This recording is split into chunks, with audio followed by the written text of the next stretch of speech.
Hello students, मैं शोभना यादव फिर से अपने यूट्यूब चैनल मैराथन क्लासेस पे आपका हार्दिक अभिनंदन करती हूँ।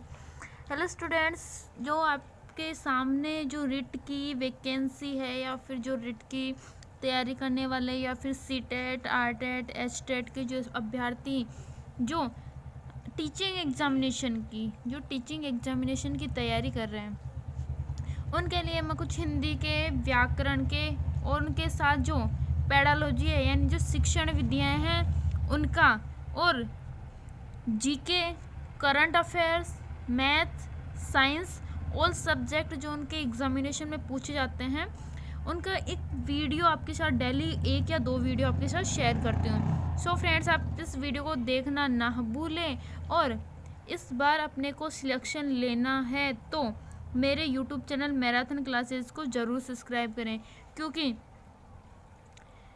आपको यहाँ पे डेली नए नए क्वेश्चंस, जिस बेस पे क्वेश्चन पहुँचे जाते हैं वो बेस अब ऑल एक चारों तरफ से आपको तैयारी का जो माहौल मिल रहा है, तो आप इसको नहीं छोड़ें। सो फ्रेंड्स, अभी अपन बिना समय गवाए अपना जो वीडियो है उसको स्टार्ट करते हैं।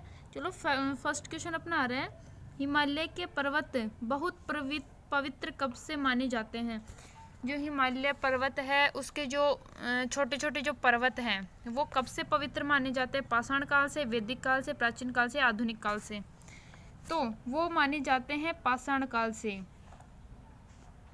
नेक्स्ट क्वेश्चन अपना आ रहा है, विशालता शब्द है, विशालता शब्द क्या है? विशालता शब्द जातिवाचक है, भाववाचक है, विशेषण है या सर्वनाम है? विशालता जातिवाचक संज्ञा नहीं है। विशालता अगर जातिवाचक संज्ञा होती तो किसी एक जाति विशेष का इसमें बोध होता। भाव है, विशाल एक विशेषण है। विशाल क्या है? विशाल अगर किसी का नाम हो तो वो संज्ञा है, ठीक है। अगर विशाल की जगह वह शब्द यूज होता है तो वह सर्वनाम होता है। अगर विशालता यानी विशाल की जगह विशालता होता है तो वह विशेषण होता है, लेकिन विशाल विशेषण होता है। विशाल क्या है? एक जातिवाचक एक संज्ञा है, ठीक है। अगर इसमें विशालता शब्द होता है तो वह भाववाचक संज्ञा हो जाएगी, क्योंकि विशालता यानी कितना बड़ा। अपने को ये पूछा है विशालता यानी बहुत बड़ा, तो इसमें कौन सा भाव है? बड़ा का भाव है, तो यहाँ पे भाववाचक संज्ञा हो जाएगी। तो यहाँ पे अपना राइट आंसर हो जाएगा बी ऑप्शन। नेक्स्ट क्वेश्चन अपना आ रहा है, भारत की जलवायु को समतोल कौन करता है या समतल कौन करता है? क्या है ये? समतोल यानी समान। भारत की जलवायु उसको समान कौन करता है? गंगोत्री नहीं, गंगोत्री तो क्या है? एक हिमनद है जहाँ से गंगा नदी का उद्गम या ब्रह्मपुत्र नदी का उद्गम होता है। यमुनोत्री ये भी एक हिमनद है। केदार ये एक स्थान का नाम है, लेकिन हिमालय है ये जो जलवायु है उसको समतोल करता है। नेक्स्ट क्वेश्चन अपना आ रहा है, सृष्टि का समानार्थक शब्द है सृष्टि। सृष्टि का अर्थ रचना होता है, प्रकृति होता है, संसार होता है। अगर अपने इसको जो एक अनौपचारिक रूप से लेते हैं या फिर उसको डेली रूटीन के रूप से लेते हैं तो उसका होता है, सृष्टि का अर्थ होता है प्रकृति। सृष्टि को अपन संसार भी कह सकते हैं, क्योंकि कई बार अपन देखते हैं कि अपने जो बोलने में आता है इस सृष्टि के रचयिता भगवान हैं, तो सृष्टि के रचयिता यानी संसार के रचयिता। तो यहाँ पे ये अर्थ भी देखने को मिलता है प्रकृति। तो यहाँ पे बिल्कुल राइट आंसर हो जाएगा सृजन। सृजन का समानार्थक शब्द है। सृष्टि का अर्थ होता है रचना करना। समानार्थ यानी एक ही अर्थ वाले। समानार्थक शब्द कौन कहते हैं? एक ही अर्थ वाले। तो सर्जन भी क्या होता है? सृष्टि का अर्थ भी क्या होता है? निर्माण। और सृजन का अर्थ भी क्या होता है? निर्माण।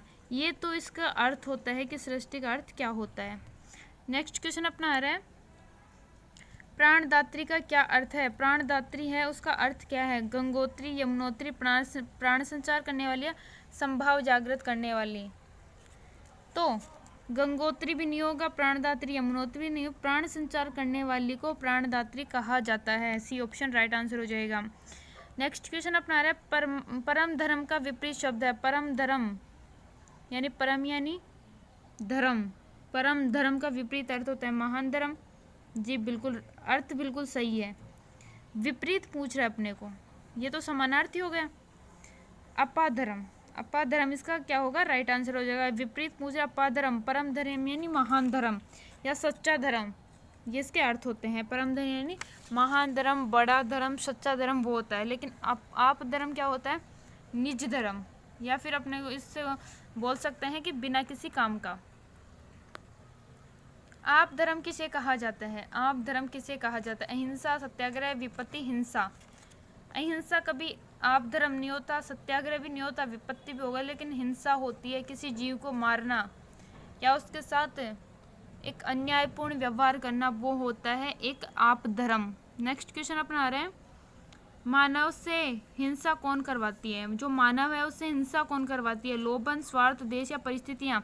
तो जो हिंसा करवाती है वो परिस्थितियाँ करवाती हैं, क्योंकि कई बार अपन देखते हैं कि यदि किसी के पास पेट भरने के लिए भोजन नहीं होता, यदि किसी के पास पेट भरने के लिए भोजन नहीं होता तो वो मारकाट पे उतर आता है, मारकाट करके कैसे भी उसको भोजन करना है।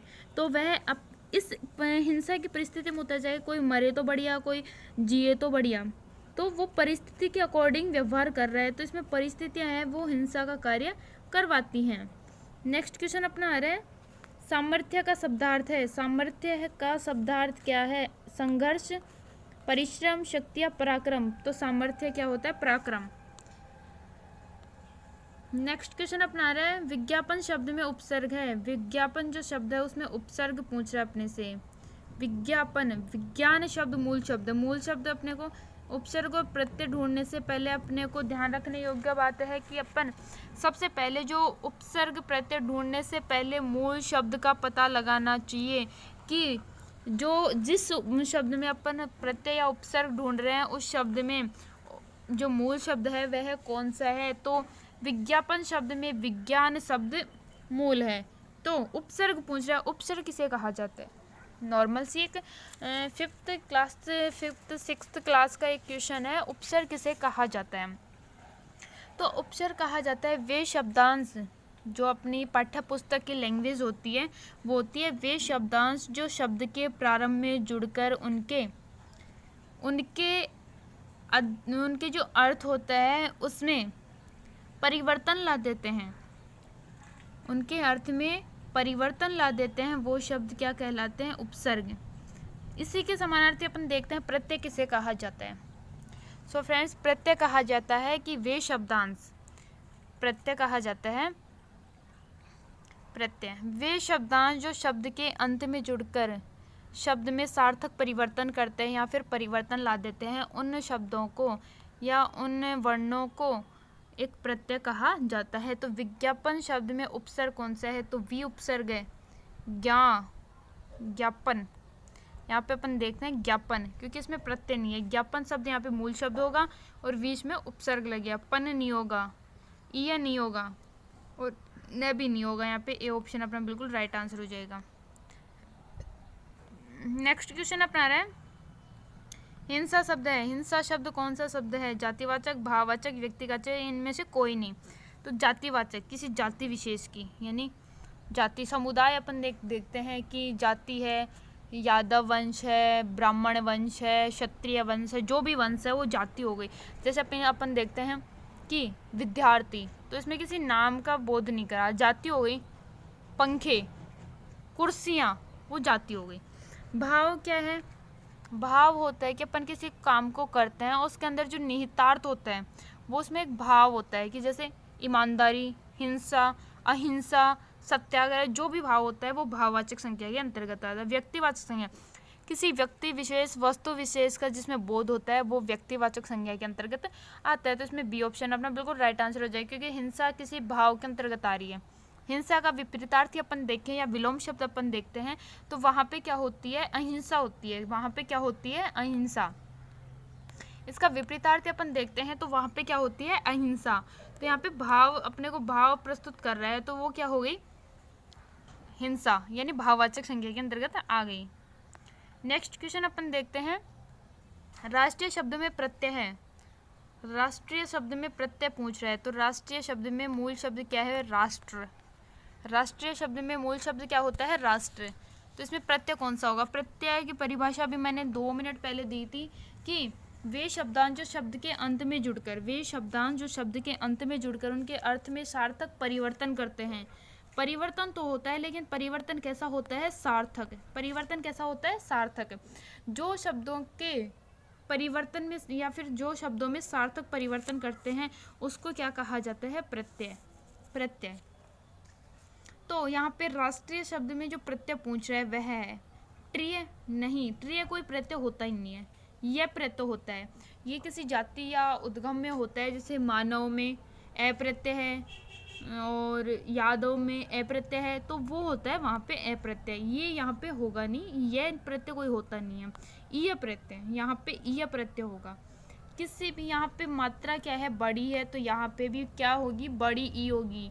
अगर यहाँ पे छोटी होती, जैसे राष्ट्रीय ऐसे लिखा होता राष्ट्रीय, तो यहाँ पे ये होता, लेकिन ट्रिय बड़ा है तो यहाँ पे बड़ी ई की होगी। तो यहाँ पे सी ऑप्शन अपना बिल्कुल राइट आंसर हो जाएगा। नेक्स्ट क्वेश्चन अपना आ रहा है, इनमें से भाववाचक संज्ञा वाला शब्द है। यानी भाव अपने को पूछ रहा है। दूरदर्शन नहीं, भगवान व्यक्ति विशेष हो गया, इनमें से ये शब्द ये भी नहीं होगा। आधुनिकता, इसमें क्या हो गया? प्रत्यय। और ज़्यादातर भाववाचक संज्ञा कौन है? जिनमें प्रत्यय लगा होता है। वे संज्ञाएं जिनमें प्रत्यय का प्रयोग होता है वो अधिकांश संज्ञाएं भाववाचक संज्ञा के अंतर्गत आती हैं। तो आधुनिकता, इसमें कौन सा प्रत्यय है? आधुनिक, ता प्रत्यय, इसमें ता प्रत्यय है। आधुनिक इसमें मूल शब्द हो गया, ता प्रत्यय आ गया। नेक्स्ट क्वेश्चन अपना आ रहा है, व्यवस्थित शब्द में प्रयुक्त प्रत्यय है। व्यवस्थित शब्द प्रत्यय पूछ रहा है।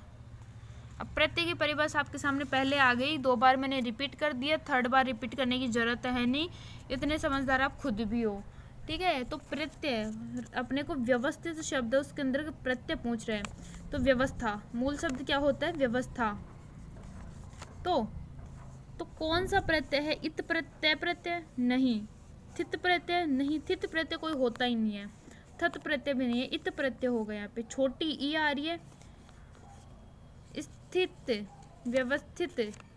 व्यवस्थित में ई छोटी आ रही है, तो यहाँ पे छोटी ई हो जाएगी। नेक्स्ट क्वेश्चन अपन देखते हैं, अत्यंत शब्द में संधि है। अब यहाँ पे अपने को पूछ रहा है संधि, दीर्घ संधि को अपन ज़्यादातर नॉर्मल तौर पर अगर अपन देखते हैं तो जहाँ पे 2 मात्राएं आती हैं, दीर्घ संधि में 2 मात्राएं आती हैं, वो उसमें अधिकांश समय दीर्घ संधि होती है। गुण संधि जिसमें 1 मात्रा आती है, 2 मात्रा में दीर्घ। यहाँ पे दीर्घ में क्या हो जाएगा? दीर्घ में कौन सा होता है? ये तो वृद्धि में होता है। दीर्घ में ए प्लस आ बराबर आ, ई प्लस ई बराबर बड़ी, ऊ प्लस ऊ बराबर बड़ा ऊ, और री प्लस री बराबर बड़ी री, और री प्लस री बराबर तो री रहेगा। इसमें री कभी बड़ा छोटा नहीं होता है। तो अपन यहाँ पे देखते हैं दीर्घ संधि की मैंने आपके सामने प्रस्तुत कर दी। यण गुण संधि में 1 मात्रा होती है। अयादि संधि में प्रथम पद में ए आई यू री जो भी स्वर होते हैं, प्लस बाद में ए आई जो भी आए, उनमें आए आव अव आव होता है। यहाँ पे आए आव अव आव, इसमें ए आई ओ औ के स्थान पर आए आई अव आव हो जाता है, ठीक है। तो यहाँ पे अपन देखें अत्यंत। अब यण संधि की मैं बता देती हूँ, ये व र और ल, इनके पहले यदि आधा कोई व्यंजन आ रहा है, यदि अर्ध व्यंजन आ रहा है, तो वहाँ पे अधिकांश समय यण संधि होती है। तो यहाँ पे यण संधि होगी। नेक्स्ट क्वेश्चन अपना आ रहा है, छोटी बच्चियों के साथ खालिस्तान है, वाक्य में विशेषण पद है। तो यहाँ पे विशेषण कौन सा है? साथ डॉट डॉट डॉट आ रहा है। छोटी साथ तो क्या होगी? क्रिया हो रही है। छोटी ये विशेषण होगा। विशेषण कितने प्रकार के होते हैं? कोई पूछे अपने विशेषण कौन से होते हैं? सार्वनामिक विशेषण भी होता है, ठीक है, निजवाचक विशेषण भी होता है, संख्यावाचक विशेषण भी होता है, प्रश्नवाचक विशेषण भी होता है। तो यहाँ पे कौन सी होगी? छोटी। तो यहाँ पे छोटी बच्चियों के साथ में बी ऑप्शन अपना बिल्कुल राइट आंसर हो जाएगा। मनोरंजन पद में संधि है। मनोरंजन पद में संधि है। कभी भी संधि देखने की जरूरत पड़े तो अधिकांश समय जो शब्द होता है उसके उच्चारण से पता चल जाता है अपने को कि कौन सी संधि इसमें प्रयुक्त हुई है या फिर ये कौन सी संधि का उदाहरण है। तो मनोरंजन, मनो ओ आ रहा है यहाँ पे। अब इसमें आगे भी अपने को देखना पड़ता है, ये नहीं कि उच्चारण करके अपने यहाँ पे गुण संधि कर दी, यहाँ पे ये नहीं होगा। यहाँ पे अपने को शब्द पूरा देखना है कि कौन सी संधि का उदाहरण है। तो यहाँ पे विषय विसर्ग संधि का होगा मनो, मने प्लस रंजन। सार्थक शब्द होनी चाहिए। संधि में भी मूल ये होता है कि दोनों पद होते हैं वो सार्थक जो अर्थ देने वाले होने चाहिए। नेक्स्ट क्वेश्चन अपना आ रहा है अमर्यादित शब्द में प्रत्यय उपसर्ग। अमर्यादित शब्द है, इसमें प्रत्यय उपसर्ग दोनों पूछ रहा है अपने को। जो ये शब्द है उसमें प्रत्यय और उपसर्ग दोनों पूछ रहा है, तो कौन सा होगा? मर्यादा शब्द। मूल शब्द क्या होता है इसमें? मर्यादा। मर्यादा शब्द मूल शब्द है। मर्यादा शब्द ये तो सब में सेम है। मर्यादा, मर्यादा मूल शब्द इसी में आ रहा है। उपसर्ग आ जाएगा, सॉरी उपसर्ग आएगा और इत प्रत्यय हो जाएगा। नेक्स्ट क्वेश्चन आ रहा है सद्गुण शब्द का विलोम शब्द है। सद्गुण शब्द का विलोम शब्द है तो दुर्गुण, बिल्कुल राइट, क्योंकि जिसमें अच्छे गुण होंगे उसका विलोम शब्द होगा, जिसमें बुरे गुण हो तो दुर्गुण हो जाएगा। अवगुण, जिसमें गलत गुण है या फिर जो जिनमें किसी गुणों का वो होता है ना, वो अवगुण के अंतर्गत आ गया। तो ये अवगुण के अंतर्गत भी आ गया। तीसरा है कोई नहीं, तो सी ऑप्शन आ रहा है ये दोनों, यानी ए और बी दोनों। तो इसमें सी ऑप्शन अपना बिल्कुल राइट आंसर हो जाएगा। नेक्स्ट क्वेश्चन अपना आ रहा है इनमें से भाववाची शब्दों का जोड़ा है। इसका कलर कहाँ गया? इनमें से भाववाची शब्दों का जोड़ा क्या है, यानी भाव पूछ रहा है अपने को। मनुष्य, इसमें देखते करुणा होता है भाव, करुणा। परोपकार भी होता है, प्रेम भी होता है, राइट। आगे और देखते अपन मनुष्य, ये तो होगा ही नहीं। संस्कृति नहीं, अर्थ, ये दोनों नहीं। इनमें ए ऑप्शन बिल्कुल राइट आंसर होगा, क्योंकि भाव करुणा का भाव भी होता है, परोपकार का भाव भी होता है और प्रेम का भाव भी होता है। नेक्स्ट क्वेश्चन अपना आ रहा है दुख। दुख मेरा हरा यौवन, देख मेरा हरा यौवन। यह मेरा, यह यहाँ मेरा शब्द जो मेरा पद है वह प्रयुक्त किसके लिए है? पत्ते के लिए, फूल के लिए, फल के लिए, जड़ों के लिए। जड़ें कभी हरी नहीं होती, फल कभी मतलब हमेशा हरे नहीं रहते, फूल कभी हरे नहीं रहते, पत्ते हमेशा हरे रहते हैं। देख मेरा हरा यौवन, यह है मेरा पद किसके लिए प्रयुक्त है? पत्तों के लिए। नेक्स्ट क्वेश्चन है कवि ने पंक्तियों में इस वृक्ष का वर्णन किया है। यहाँ पे कुछ पैराग्राफ दिया हुआ था, उसके अकॉर्डिंग ये क्वेश्चंस बनाए गए हैं। वो पैराग्राफ आपके सामने शो नहीं किया हुआ, क्योंकि वो पैराग्राफ हम आपके सामने शो करेंगे लाइव टेस्ट के माध्यम से, या फिर जब लाइव क्लास स्टार्ट करेंगे तब उसके माध्यम से आपके सामने होगा। यहाँ पे अपन क्वेश्चन उसके अकॉर्डिंग देख लेते हैं, नॉर्मल अकॉर्डिंग, क्योंकि क्वेश्चंस आराम से समझने वाले हैं, इतने हार्ड क्वेश्चन नहीं है, इतने हार्ड क्वेश्चन नहीं है। तो क्वेश्चन अपना आ रहा है कवि ने पंक्तियों में इस वृक्ष का वर्णन किया है। कौन से वृक्ष का वर्णन किया? खजूर का, नीम का, जामुन का या आम्र का? तो यहाँ पे आम्र का हो जाएगा। आपने पैराग्राफ पढ़ा नहीं इसलिए आपको कुछ समझ में नहीं आ रहा कि पता नहीं कवि ने कौन से जो वृक्ष है उसका वर्णन किया है, लेकिन अगर आप जो पैराग्राफ है, जो पंक्तियाँ उनको पढ़ोगे तो आपको आराम से समझ में आ जाएगा। नेक्स्ट क्वेश्चन है आम शब्द है। आम शब्द कौन सा है? तद्भव है, तत्सम है, देशज या कोई नहीं है? तो यहाँ पे ये होगा तत्सम शब्द, सॉरी तद्भव शब्द, क्योंकि तत्सम शब्द होता है आम्र। आम्र शब्द तत्सम शब्द होता है। नेक्स्ट क्वेश्चन अपना आ रहा है पल्लव शब्द का अर्थ होता है। पल्लव शब्द का अर्थ क्या? प्रसन्नता, पत्ता या वृक्ष? कोई नहीं। पल्लव शब्द का अर्थ होता है पत्ता। ये भी क्या है? एक तद्भव शब्द है। ये भी क्या है? एक तद्भव शब्द है।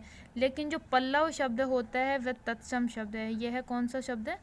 तत्सम।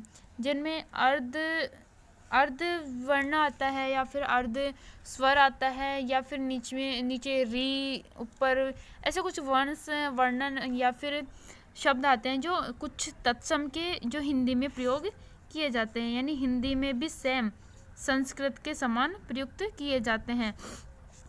तो वो शब्द होते हैं तत्सम, जो संस्कृत में है वैसे के वैसे हिंदी में प्रयोग किए जाते हैं, वो तत्सम शब्द होते हैं। या फिर उनमें से कुछ तोड़ मड़ोड़ के उनमें कुछ परिवर्तन किया होता है, वो होते हैं तत्सम शब्द। सो आपके 25 क्वेश्चंस कंप्लीट हुए। और फ्रेंड्स, मैं आपको फिर से एक बार बता रही हूँ, अगर आप किसी भी एग्जामिनेशन की तैयारी कर रहे हैं तो मेरे मैराथन क्लासेस यूट्यूब चैनल को ज़रूर सब्सक्राइब करें। आपको यहाँ पे जो नॉर्मल एग्ज़ाम में पूछे जाते हैं उस बेस पे क्वेश्चन मिलेंगे और इम्पोर्टेंट क्वेश्चंस मिलेंगे। सो फ्रेंड्स, मेरे अभी marathon classes YouTube channel marathon classes Jaipur को ज़रूर सब्सक्राइब करें, लाइक करें, शेयर करें, कमेंट करें और आगे फॉरवर्ड और पास में लगे बेल आइकन को ज़रूर प्रेस करें ताकि जो वीडियोज़ की न्यू नोटिफिकेशन है सबसे पहले आपके पास तक पहुंच जाए।